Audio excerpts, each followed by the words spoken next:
Martin Luther King got assassinated, I think on the second day of our train trip. Lorraine Hotel just before dinner to get some air.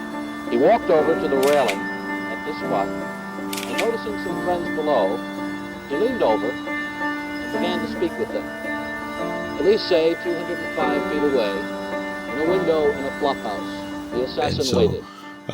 All of the white people on the train started being real nice to all the black people, and they had announced it on the microphone and everything. So we were just like wondering what was going on and why everybody was giving us candy and free oranges and people were crying. But I didn't know who he was, but I realized that somebody had got killed and people were being nice to us. But we got to California, we finally arrived here, and my dad was waiting for us, so we moved in to, like, I think it was a 1 or 2 bedroom little house with him, all 5 boys, and my mom and my dad. As soon as we got here, him and my mom had a fight. She woke up, she had a black eye, and she said, "Where's Dad?" She said he left and he not coming back. So it was just us and our mom then, just 5 boys and my mom. Drugs and violence are being spread to other cities, chiefly by 2 long-standing rivals in the Los Angeles youth gang scene. Black groups who call themselves Crips and wear blue colors, and Bloods who wear red. By the time I was 12 years old, 6th grade, everybody was starting to join gangs. And I had not joined a gang yet. There was a gang that had started right around our block called the Swans. A lot of my 12-year-old friends were joining that gang, but I didn't feel like led to join that gang or anything. I didn't feel like joining a gang, but I did go to Green Meadows Park one day. Some guys jumped on me there. They were from a blood gang near Projects, and after they jumped on me, a lady rescued me from the people that were jumping on me, took me back to my block. Some gang members wanted to know what happened to me, who beat me up, what was going on. So I told them who did it. Next thing you know, they did what you did back in the day called a Crip whistle, and then the whistle went off, and then all of a sudden we're walking back up San Pedro. We're headed to Green Meadows Park. So I'm kind of happy because, like, I got all this protection now. And when we get up there, I'm thinking, okay, they're gonna beat these guys up. But they didn't beat them up. They just, as soon as they saw them, they said, point them out. As soon as I pointed them out, they just started shooting. So I was like, wow, it's not that serious. But I didn't realize what gang activity meant in Los Angeles. So after the gun shooting, everybody's screaming, running through the park.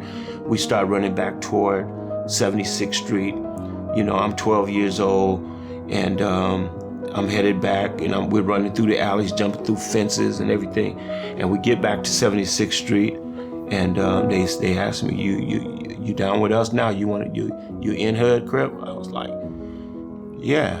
And so I just kind of kept my mouth quiet, and I didn't say much, but I knew I had friends, and but I had a lot of friends. A lot of my friends were joining Swans, so I didn't have no beef. We didn't have no beef with Swans, but we had no idea what the Swans were going to become in that area, and they took over that whole Fremont High School area from 79th San Pedro, 79th and Main Street, all the way from the 71st Street, all the way up to the 80s.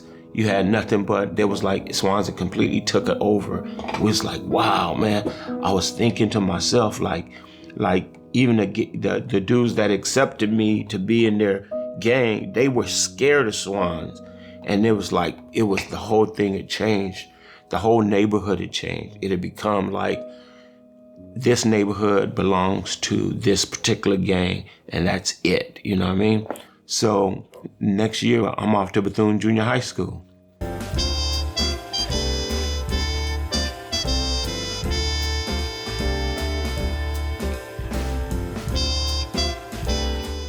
We had a friend named Emmanuel, but he was doing bad stuff. He was like stealing guns, and then he was selling them to different gang members. But he wasn't in any gang. But he would steal guns, and then he would sell them to gang members. So that's how he made his money. But he was a good friend of mine ever since we was little. And he said, well, you sell guns to the Bloods? Yeah. You sell guns to Crips? Yeah. I sell guns to anybody want a gun. That's what I do. I steal guns, I sell them. Now, you think about it. I'm in 8th grade, and this is his business. You know what I mean? So I'm coming home, and he said, hey, man, you got shot standing at the bus stop on La Brea and Crenshaw, I think it was. No, in Vermont. No, on Century in Vermont. And I was like, man. So he got shot. And so I just went for a run. I was like, I'm gonna go jogging. I just thought about, man, like this guy, he had a bad life though. It was him and his mom. They lived in a little room above somebody else, and he never had a dad. And so he was bad from the second. Me and him used to get in fights. He'd always win, you know what I mean? So it was like, but you know, now that he got shot, I was like, man. But you know, he's not the only one. Darren, another friend of ours, Darren, got shot. Then another friend of mine, Tommy, got shot, and then the Swan shot him. They paralyzed him. And so I'm like thinking to myself, that's why I'll never be a Swan, because Swan shot Tommy and Tommy was paralyzed. And now, you know, I'm dealing with, you know, my friends rolling out in a wheelchair, and we're in junior high school. We're not talking about, I mean, I'm not even high school yet. This is junior high school stuff that's going on.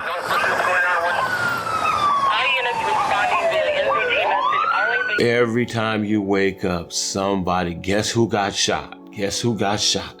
Guess who got shot? Every day. And then one day I wake up, and since I'm not in any gang, but all my friends joined the Swans, the leader of the Swans that got shot, so they all came to my house. Hey man, guess who got shot? Cookie Man got shot. I'm like, I don't even know who Cookie Man is, but I'm like, oh yeah, really? Okay. And they're like, hey, let's go up here and see if we can find out who did it. So we walking up to Bethune Junior High School, looking for some gang members who they think shot Cookie or Cookie Man, and they got guns on them. And I'm walking with it, and I'm like, I'm not even a Swan. And I'm walking with these dudes, and they looking for gang members who shot their leader. And I'm like, I don't have nothing to do with this, you know what I mean? I'm not even with y'all. But I didn't want to say, no, I ain't even with y'all, because then now you got beef, and I got to live in the same neighborhood. But I'm not, you know, I'm not serious. I'm not no gang member. I'm like, I know you, you know me, I hang out with you, you hang out with me. If you grew up in LA, you're going to be affiliated. And so I was affiliated. Anybody who lived in LA was going to be affiliated with somebody.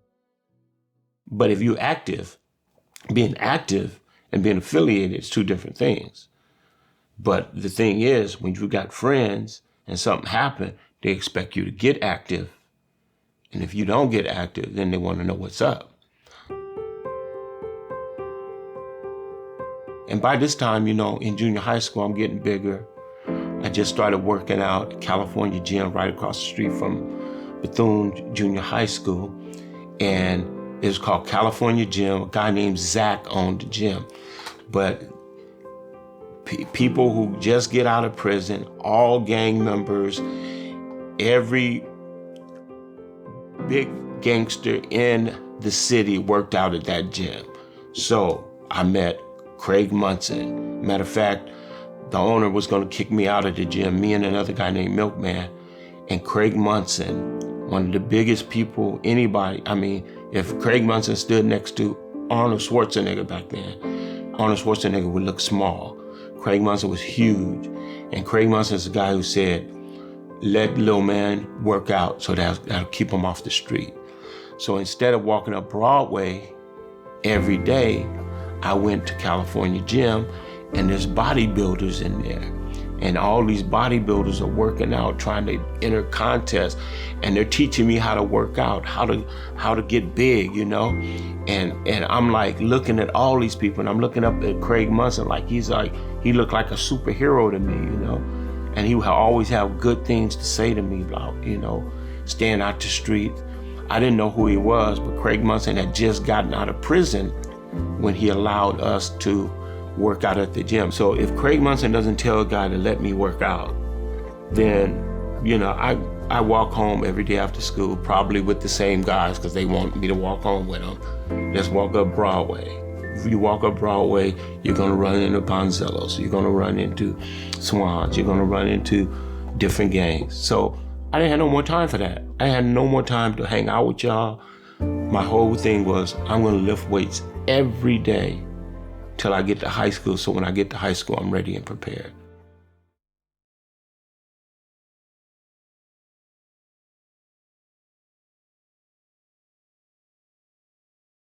In 1980, I get a scholarship. I'm about to go to University of Colorado. I'm sitting there in a quad, like, talking to somebody. They got up and left. Then I hear, like, these gunshots, pop, pop, pop, pop, pop, pop, pop. They're like, so I'm like, man, what's going on, right? I see walking, I started moving this way a little bit, and I turn around and I see East Coast Crips walking toward me like this. And they like guns, like they wasn't like stuffed in anywhere. They walking like this, like fully armed, you know, guns are out. I hear somebody say, Big Sandman, where you going to play football? I said, I'm going to University of Colorado. He said, don't forget me, cuz, when you go pro. I said, I ain't gonna forget you. I said, cuz, and they started laughing, right? It was East Coast Crips. But that was just another day in South Central to me. You know what I mean? It wasn't like the first time I seen a gun, and the first time I seen, you know, hear shots. But I realized I'm glad to be getting out of California. I'm gonna go to University of Colorado. And when I get to Colorado, nobody even knows what a Crip is or Blood is, which did just change my whole atmosphere. Line handoff to Pickett, and he is stopped behind the line of scrimmage by Sandy Armstrong, the outside linebacker, a senior. I finished my career in Colorado, but the day after draft, my agent comes to me and says, hey, you can sign with the Detroit Lions or you can sign with the Los Angeles Raiders, who had just won the Super Bowl. And I looked at him like, you crazy? I'm signing with the Raiders. He said, no, listen, if you go to Detroit, it's more of a chance you could start. You could play, you could make that team. But if you go to Raiders, they already just won the Super Bowl. They don't need nobody. He said, so, but I'm gonna leave it up to you. I said, I'm going to LA and try to make the Raiders team. I said, I'd rather take my chances there than say I played with Detroit Lions. So I signed with the Raiders. Beautiful experience. It was like one day I'm in psych class in a lecture hall.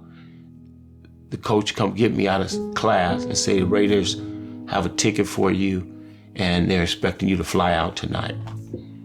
And I'm like, in middle class, like I jump up and I'm like, yeah, I'm out of here. I went and signed out all my classes. I'm like, I gotta check out all my classes. I'm telling everybody I'm going to LA. The Raiders signed me. I get on the plane. I'm on my way back to LA. I get off the plane. I get to the camp and we go inside and there's my locker room. I'm looking at all the names. There's Marcus Allen. I'm seeing Howie Long's locker,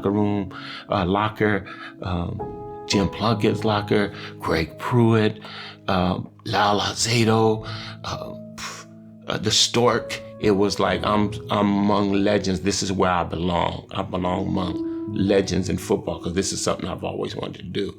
So I wouldn't give up that experience for anything. Tom Flores, first Mexican coach to win a Super Bowl, says to me, we have a lot of linebackers and they're good players and you're a good player too, but I already know them. But there's a team from Canada been calling for you every day. If you want to go, you can go.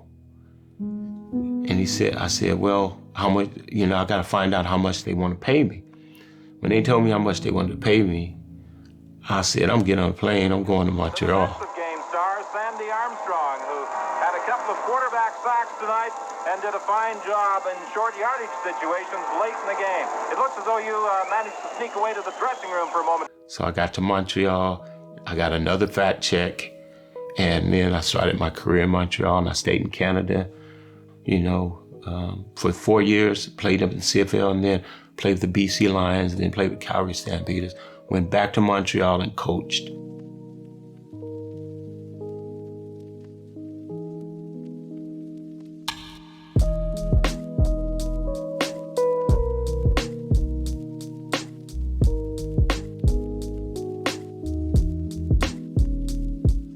So from there, the Lord told me to start a church.